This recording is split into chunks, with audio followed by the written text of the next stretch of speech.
Hey, what's going on? Ryan Nolting here with another episode of The Outsiders, focusing on kind of marginalized and underrated artists. This guy's not in the Rock and Roll Hall of Fame, even though he had the highest selling live album of all time and has written classic songs and been in classic bands and has had a 50-year career.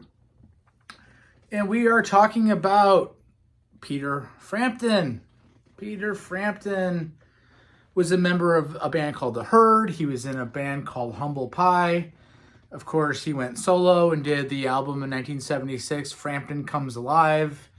He has won Grammy Awards. He sold millions and millions of records. He is a guitar virtuoso and legend. Peter Kenneth Frampton was born on April 22nd of 1950 in Beckenham, Kent, England.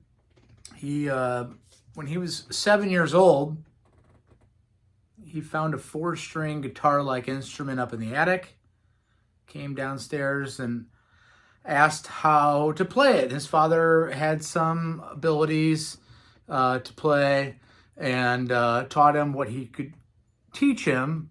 By 9 years old, though, the family, after seeing some talent here, said, hey, he needs guitar lessons, and they got him classical guitar lessons, which is the thing back then that people would do maybe with piano players. This is pre-rock and roll, or rock and roll is just kind of coming on the scene, right? So he takes to the instrument. He is forming bands. In fact, he by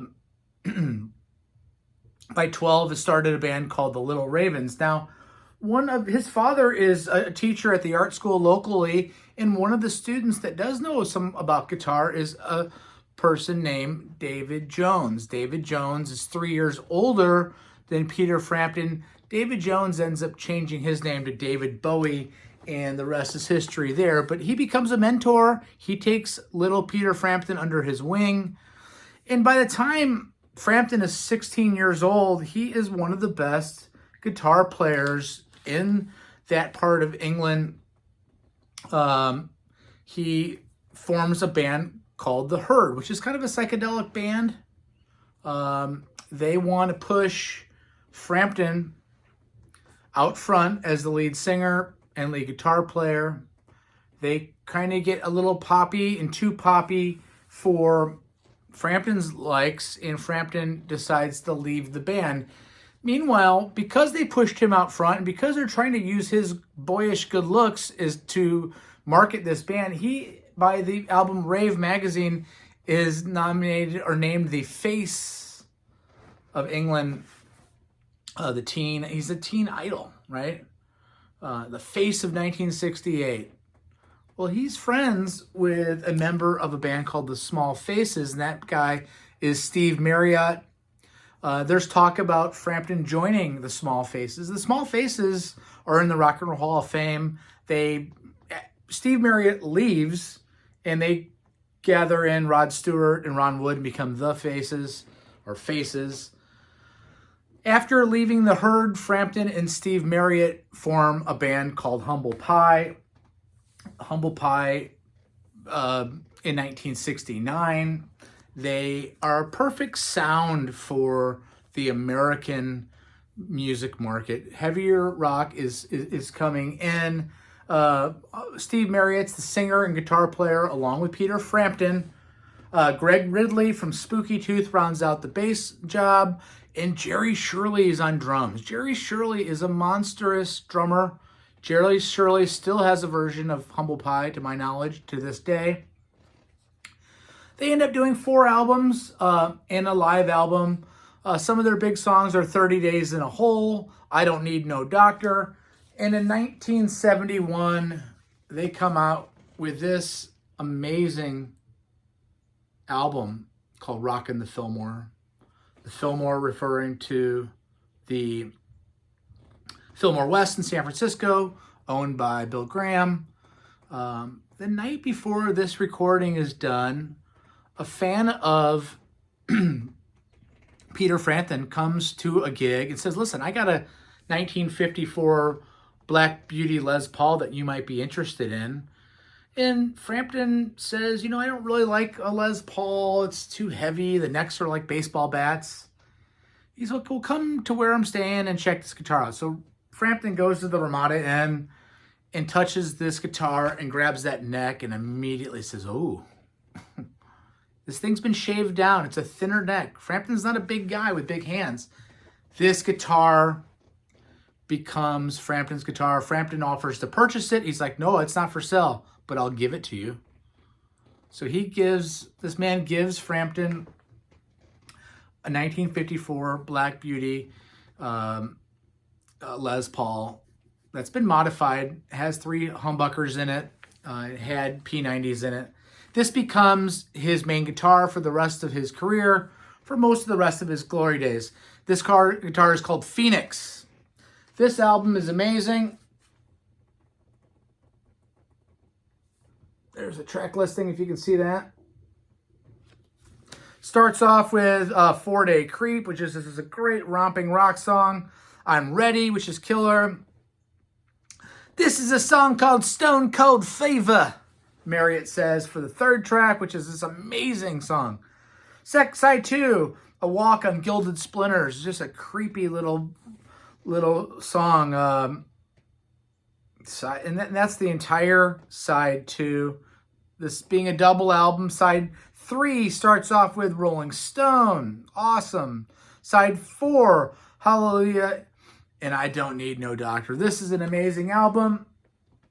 Prior to this coming out, though, Frampton has decided to leave the band.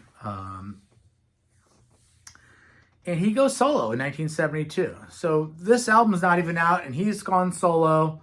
And he does 4 studio albums with A&M Records. Jerry Moss is kind of the main guy at A&M that believes in Frampton.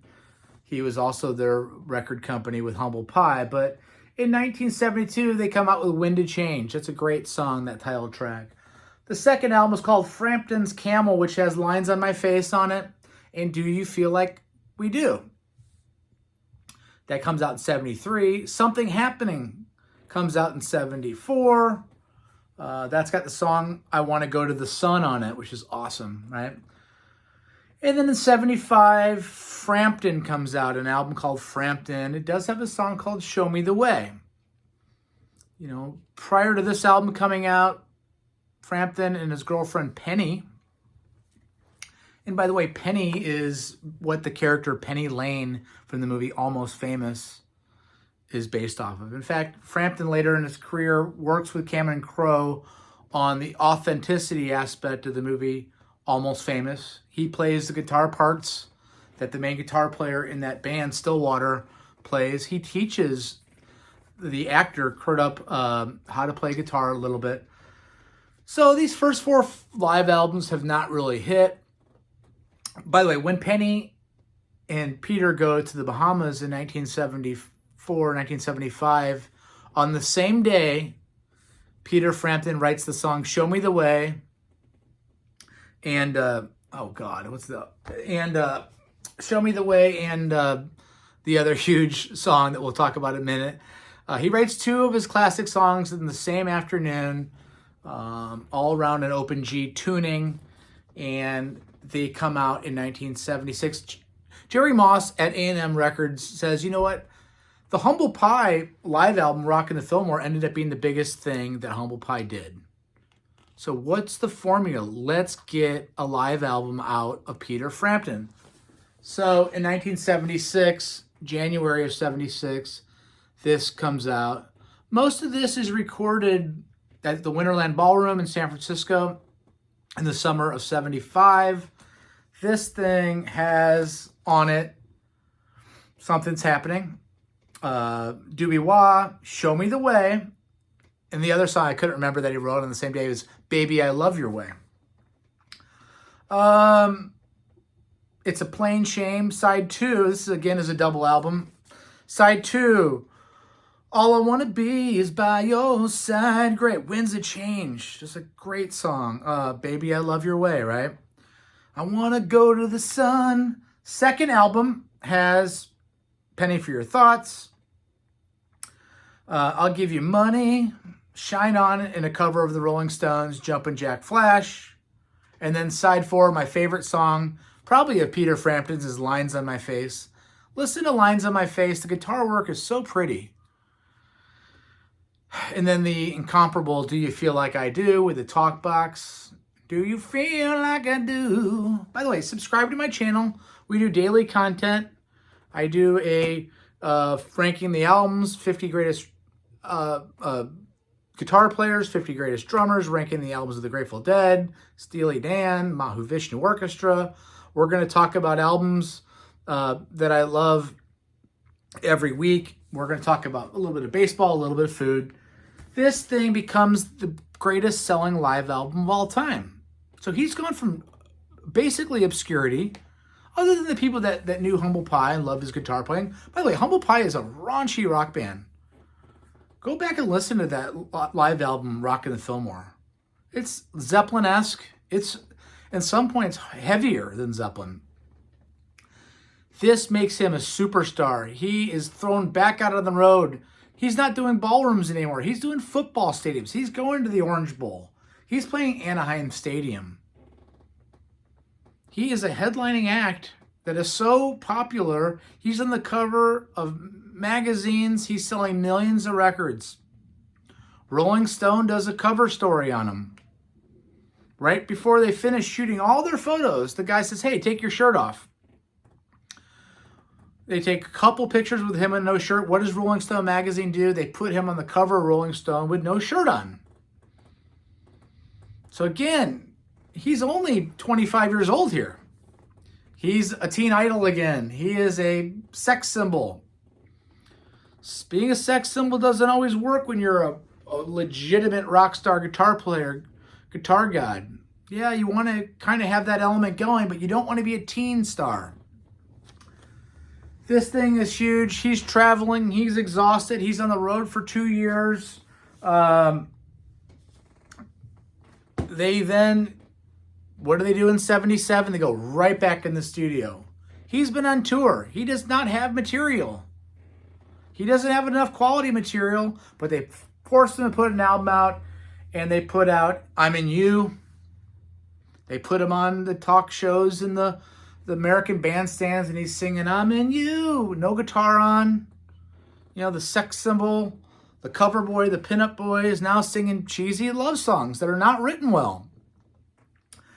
In 1978, Jerry Moss and his management company have an idea of putting a movie together about the Beatles, starring the 3 members of the Bee Gees as the 3 Beatles, and the 4th Beatle is Peter Frampton. It's called Sgt. Pepper's Lonely Heart Club Band. It's got no script. It's horrible. It's one of the worst movies of all time. I think Aerosmith's in the movie. I think Alice Cooper might be in the movie. I've actually never seen it. The movie bombs. It's clear that there's no script, but he doesn't know what he's doing acting.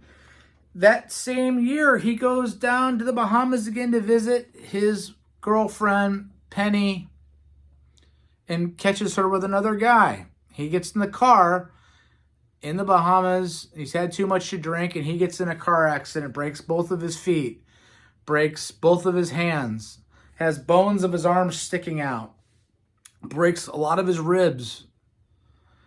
And he is not only emotionally drained, physically drained from the touring, on the heels of a bad movie and a bad album. Now he's a busted up human being. Still, he goes in the studio in 79 and does another record. Another one in 80. On the way to a Brazilian gig, a cargo plane with all of his equipment, including his Black Beauty Les Paul Phoenix, goes down in the mountains. And that guitar is lost. His main instrument, Phoenix, is gone.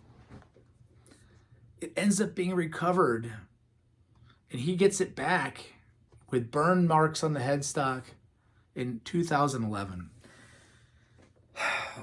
He is now gone through a lot of his savings. It's the 80s. He has a number of albums that come out in the 80s that aren't successful. and he falls into obscurity.